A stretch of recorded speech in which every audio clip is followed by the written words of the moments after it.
Hello, Leo, and welcome into today's reading. We'll be taking a look at the overall energy for the first half of October, and then we'll be taking a look at things as it relates to job and career, love and relationships, and then life path and mission.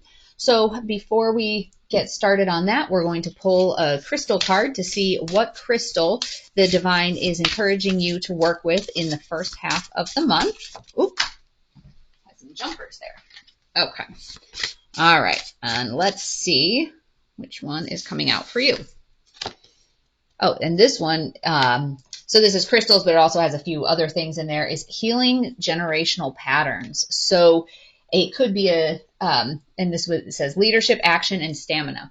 So a lot of times we may have different traumas, whether it's something that we're actively aware of or generational traumas that it's like it's embedded in your DNA, and you've developed because maybe your family has a history of being oppressed, or your family has a history of substance abuse, your family has a history of being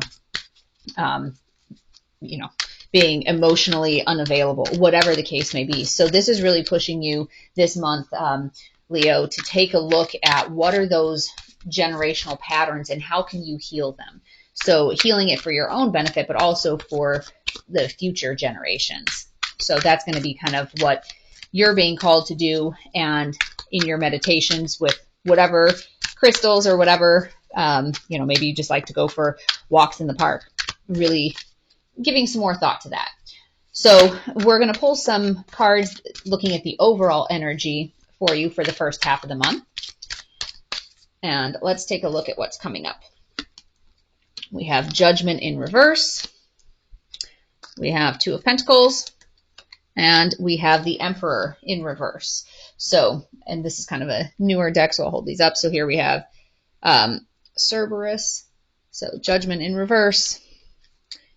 We have our Two of Pentacles in reverse. So it's a little elf there. And then we have the Emperor in reverse. So this is, with your Two of Pentacles, that's where you're looking at juggling these different priorities, and you're dealing with change and kind of weighing the decisions of what is it that you should do. But it's also that energy of like you're failing to learn from the past. So this is kind of this whole, healing generational patterns. Maybe the past that you're failing to learn from is your own, but looking at, okay, is this a deeper issue? Maybe it's a generational issue for you, but you're kind of failing to learn from the past, and there's like a lot of doubt, and you're ignoring different chances that you have to be able to heal. And it also has this kind of like this sense of wanting to dominate, or wanting to kind of have that rigidity, structure, my way or the highway, like a lack of control. You just want to go out and dominate everything. So some of this, and we've talked about this during our daily reads a lot, is this idea, with judgment and learning opportunities. So this whole thing of like failing to learn from the past, if there's a lesson that you're here to learn, that lesson or that message is going to keep repeating, and it's going to keep getting louder until you listen to it. So the idea that you incarnated here, and you incarnated with specific goals in mind. Like, I want to learn about, whether it's forgiveness or patience or standing up for myself, or, like whatever the case may be.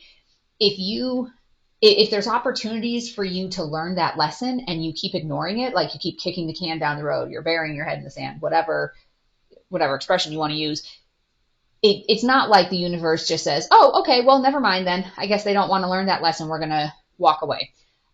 No, the lesson is going to keep repeating, and it's going to keep getting louder. So this whole thing of failing to learn from the past, it's really going to, even from a selfish standpoint, you're better off to do it now than waiting for it to keep getting bigger. So sometimes in the tarot, when we're looking at, death, the death card, and there's transformations and things like that, the death card is like a precursor to the tower.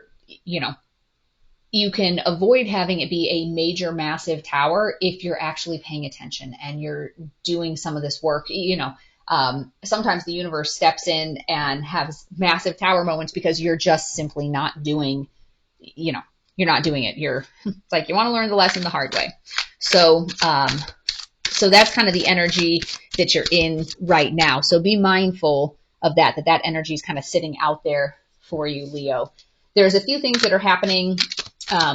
Pluto is going to go direct on the 10th. And so you're going to see some more transformations kind of starting as it relates to that. We still do have Saturn, Neptune, Chiron, Uranus, and Jupiter all in retrograde. And that'll persist through the fall into the winter. On the 8th, we have Venus entering Virgo. And so that's going to be kind of calling you to pay closer attention to the people that you care about and kind of looking at your relationships. On the 12th, we have Mars entering Scorpio. And that's this really passionate, intense type of energy for Scorpio. So use that time around the 12th to come back from defeat. Use your will to create change. So if there's things where you've been avoiding learning lessons in the past, really use that energy, that Scorpio energy on the 12th. Then we also, here, and I'll go ahead and I'll pull our cards for our job and career while we talk about this. We have the solar eclipse in Libra on October 14th. So that's excellent in terms of like new partnerships and practicing self-love to be able to heal our emotional wounds. So that's some of these old wounds and really working on things like journaling, meditating, grounding, like going for walks to really be able to take a look at that. That's going to be a time to inspire you to reflect on your relationships and, what can you do to help better them, your relationships with other people and your relationships with yourself. So for the job career standpoint, in the recent past, we have the Hanged Man in reverse. Current energy is Death in reverse. And then the next level of energy is 8 of Pentacles in reverse. So you have been in this sense of like stagnation and indecision. It's kind of this sense of like needless sacrifice. So you've been maybe at work going above and beyond because you just don't know what to do. So it's like, okay, well, I'm just going to keep really busy. I'm going to go above and beyond on these projects because I don't really know what direction I want to go in, what I want to do. And then you're currently sitting in this, this Death in reverse card is like a resistance to change. And it's an inevitable change that's coming in, but there's not really any movement to it. So there is going to be some loss, but you're not really doing anything about it because you're resisting change. So normally the Death card, it's like, okay, something's ending, starting a new chapter, whatever. But with this, it's like you're resisting it. And then the next level of energy coming in is this 8 of Pentacles in reverse. And so that's kind of like it's kind of this laziness, like you're letting things slide at work because you're resisting some of these changes. So, maybe you can see the writing on the wall that there's going to be a restructuring or reorganization at work, or that maybe your company is going to be folding and you're going to be, in a situation where you're out of a job. And so you're just kind of letting things slide. But let's take a look and see what energy comes in, in the next few months, because this is kind of a downward slope. So let's look at, end of this year. Oops. Well, the two that popped out is the World and Judgment. So, the World, like the Judgment card, this is kind of this rebirth and renewal, like being judged favorably by the divine. And the World card is, that happy, harmonious, fulfilling a cycle. So it looks like things are going to maybe be coming full circle for you from a job perspective by the end of the year. So it could be that this is just that weird, awkward time if there are big changes coming up at work. So looks like you just need to kind of hang in there for a little bit and things will be turning around. So let's take a look at love and relationships and see what all messages are coming through there. All right. In the recent past, we have the Queen of Wands in reverse, currently sitting in the High Priestess energy, with the Four of Wands as your next level of energy or likely outcome. So you have been sitting in this, I feel like the Queen of Wands energy, the Queen of Wands card has been coming out a lot lately. And that, that's kind of that like overbearing selfish energy, making it like all about me type of energy. And so that's where you were, but you've moved into this High Priestess energy, which is that divine, feminine, compassionate, loving energy. So you're tapping into that inner wisdom, that higher consciousness, and it's moving you in a more positive direction. And by getting out of the, what's in it for me, how is this benefiting me type of mentality, and going into more of that heart space, that pure love, you're moving it into a wonderful direction. So if you're on a twin flame journey, I know Four of Wands is like that twin flame indicator of reunion or union. So that's all about, domestic harmony and peace and celebration and family. So it looks like this has gotten on track, and it's a very positive message there for you. All right, now let's take a look at life path and mission and see what comes up for us there. All right, in the recent past, we have the Seven of Swords in reverse, currently sitting in the Two of Cups in reverse, with the Chariot as your next level of energy. So in the recent past, you've been having this sense of like confession or remorse about your life path. And it has pushed you into currently sitting in this feeling of like solitude or rejection when it comes to what is your life path. And the next level of energy is the Chariot coming in. So that's that fast moving energy, overcoming these obstacles and getting to a better place. So, it seems like when we're looking at this whole picture, your love and relationships path is going in a very nice direction. The life or your life path mission kind of seems a little bit to be tying in with your job perspective. So it's almost like, you've had some of these struggles. You didn't really know what was going on.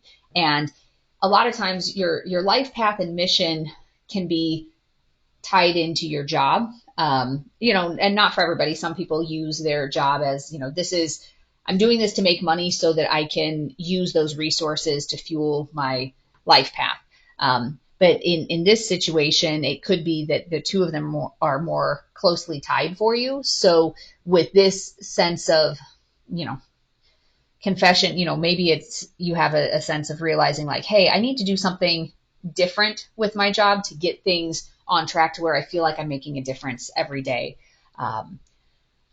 And that's some of those decisions that you're balancing, like this, because this Two of Pentacles is like juggling priorities and dealing with change. And this, like you're failing to learn from the past. So this is definitely more affiliated with your life path and your mission than it is like from a relationship standpoint, because this looks like you've gotten into that heart space. So you're starting to take some of those steps to heal different wounds or different traumas. But,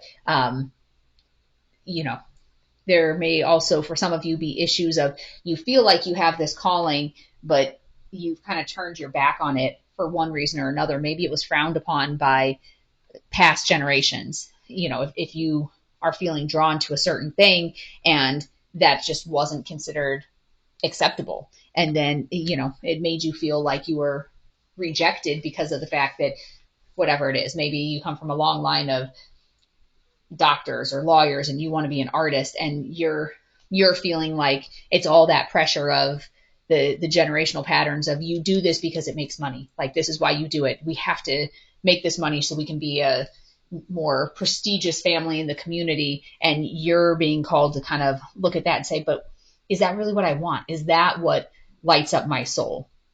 And with this Two of Cups in reverse, there is that feeling of division or rejection, from your family. If you're breaking out and doing something different, and it could even be as it relates to love, like that your relationship maybe is not one that your family would normally approve of, but you were sitting in that, in this kind of like selfish energy before because you didn't want to disrupt things with your family. So you were kind of keeping some distance, or, not leaning into your relationship as much as you wanted, but then came to that inner wisdom place, that divine feminine space of saying, no, this is what I want. This is what I want, whether it goes against past generations of my family and how we think about things, but this is what I want. This is what I'm moving towards. So that's really a beautiful energy in terms of choosing what you want, choosing what's going to make you happy. And even some of this might be tying in, your job might be tying into this person as well. And so once you can kind of balance all of that, feeling like you are on the right path, like feeling like you're aligned, like body, mind, soul type of situation. So let's take a look at our Gaia cards and see what comes up here. Loss, grief, sadness, and resurrection. So some of that, anytime you're looking at breaking generational patterns, there is going to be this sense of loss, this sense of grief, because, that's going to involve some unpleasant conversations, situations, interactions with family if you're really bucking the tradition. But at the bottom of the card, it has resurrection. So you are, does that focus it better like that? So you are going to be in that place where you have that sense of rebirth after you're able to say, no, I'm not going to continue to do something that's not making me happy. I'm moving towards what suits me and my soul, not what generations believe. So just say yes.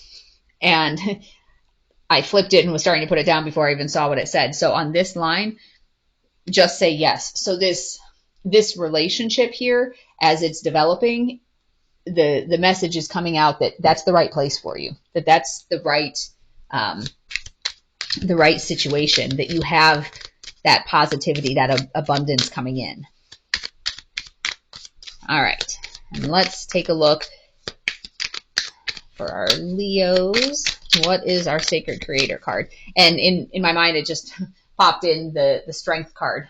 That image of that, in this traditional Rider-Waite deck, that it's the lady with the lion, so it's with Leo, it flashed in my mind, the Strength card. Yes, it's going to take strength, but this will serve you well to say yes to that. Integrate your knowing. So there's probably this sense of knowing that that's, the right path, knowing that some of these other things need to fall away, maybe knowing that there's these generational issues that need to be addressed. And it's like you feel that, and some of the stress that you're having is probably that disconnect of, what you need to do, you just need to do it. And so if you can integrate that into your actions, that deep within that that's what you want to do, then that will help give you that strength to push through some of these possibly tough conversations or issues that are going to be coming up. So I hope today's reading has been helpful for you. And as always, take only what resonates and leave the rest behind. So there have been some other videos that have posted in terms of ones like the twin flame reading, the is this your person? There's some other new readings. I'm going to be doing a special one for the eclipse. So that'll post a few days before the eclipse as well. If you wanted to be alerted as to when those new videos post, make sure you hit the subscribe and notification bell. Otherwise, I wish you peace and joy along your journey. Until next time, bye-bye.